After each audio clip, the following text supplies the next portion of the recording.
সন্ধ্যায় বাসায় ফেরার সময় পাশের দোকান থেকে 2টা ডিম আর একটা নুডলসের প্যাকেট নিয়ে বাসায় ঢুকলাম। আপুর রুমের সামনে গিয়ে বন্ধু রাকিবকে ফোন দিয়ে বললাম, দেখ তোর বোন আমার বোনের মতো না। আমার বোনকে আমি যদি রাত 11টার সময় বলি যে আপু আমি বিরিয়ানি খাবো, তখন ঠিকই আমার আপু আমার জন্য বিরিয়ানি রান্না করে নিয়ে আসবে। এটাই হলো ভাইয়ের প্রতি বড় বোনের ভালোবাসা। আমাদের ভাই বোনের ভালোবাসা দেখে কিছু শিখ, কাজে লাগবে। তারপর আমি ফোনটা রেখে হাসি মুখে আপুর রুমে ঢুকলাম। তখন দেখি আপু এক মনে বইয়ের দিকে তাকিয়ে আছে।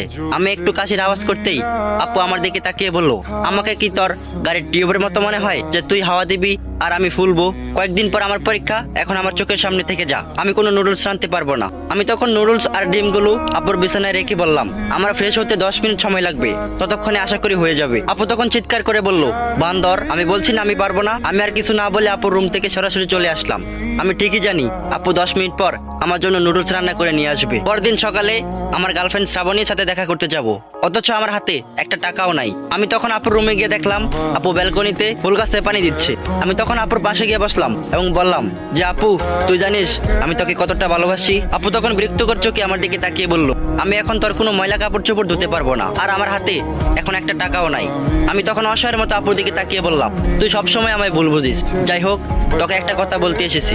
গলির মোড়ে একটা লোক অর্কিডের চারা গাছ নিয়ে বসে আছে, আর একটা অর্কিডের চারা 100 টাকা করে মাত্র।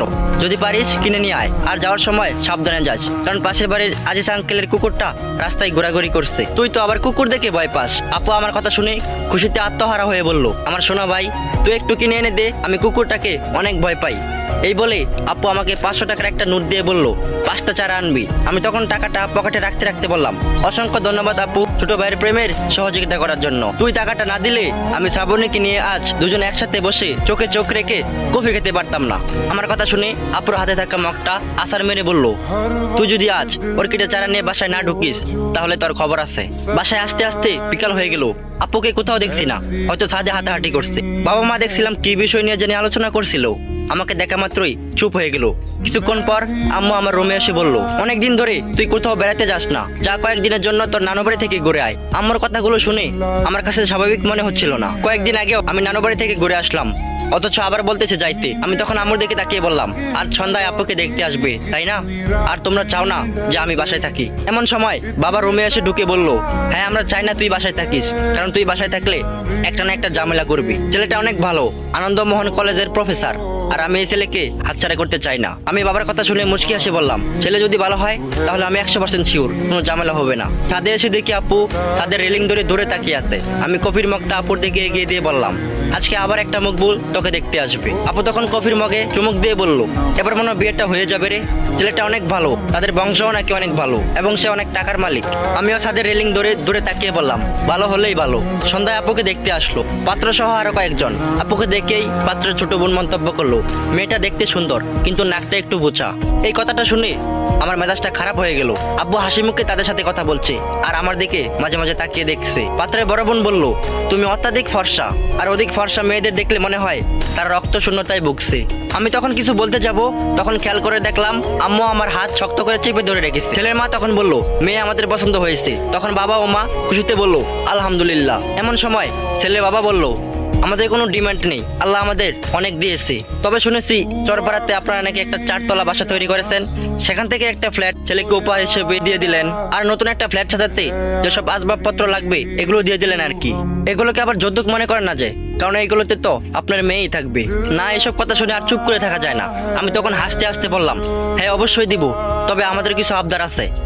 ছেলের বাবা তখন অবাক হয়ে বলল, কি আবদার? আমি তখন ছেলের বাবাকে বললাম, আমার বোনের পায়ের নুপুর থেকে মাথার টিকলি পর্যন্ত সবকিছু হীরার হতে হবে, এবং যে ফ্ল্যাটে আমি আমার বোনকে দিব ওই ফ্ল্যাটে শুধু আমার বোন এবং তার হাজবেন্ড থাকতে পারবে, অন্য কেউ থাকতে পারবে না। এবং নির্দিষ্ট একটা সময়ে আপনি এবং আপনার স্ত্রী নিজেদের ইচ্ছায় বৃদ্ধাশ্রমে চলে যাবেন, কারণ আপনাদের সেবা আমার বোন করতে পারবে না। আমার মুখের কথা শুনে পাত্র রেগে গিয়ে বলল, তুমি কি আমাদের অপমান করছো নাকি?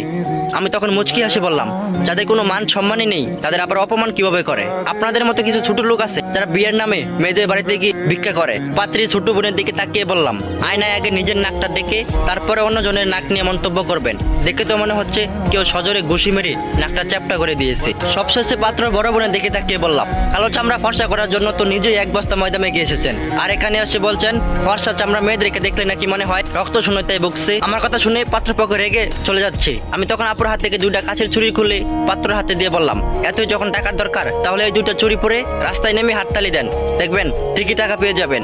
রাত 11টার পর বাবা আমাকে অনেক বকাঝকা করে বলল আমার জন্য নাকি আমার বোনকে বিয়ে দিতে পারবে না। আমি তখন বাবাকে বললাম যে বাবা, শিক্ষিত এবং ভালো জব করলেই মানুষ ভালো হয় না।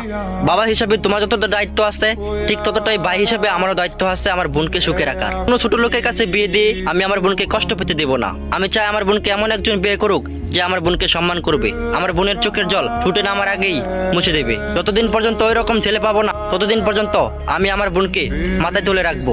বাবার রুম থেকে বের হয়ে দেখি আপু দরজার আড়ালে দাঁড়িয়ে কান্না করছে। আমি তখন ফোনটা বের করে রাকিবকে ফোন দিয়ে বললাম আমার বোন তোর বোনের মতো না, আমার এখন বিরিয়ানি খেতে ইচ্ছে করছে। আমি এখন বললে আপু আমার জন্য বিরিয়ানি রান্না করে নিয়ে আসবে। আপু চোখের জল মুছতে মুছতে বলল কুত্তা, আমি পারবো না এত রাতে বিরিয়ানি রান্না করতে। আমি কিছু না বলে মুচকি আসে আমার রুমে চলে আসলাম। আমি ঠিকই জানি কিছুক্ষণ পর আপু ঠিকই আমার জন্য বিরিয়ানি রান্না করে নিয়ে আসবে। আর এভাবেই ভালো থাকুক পৃথিবীর সকল ভাই বোনের সম্পর্ক। बता दे क्या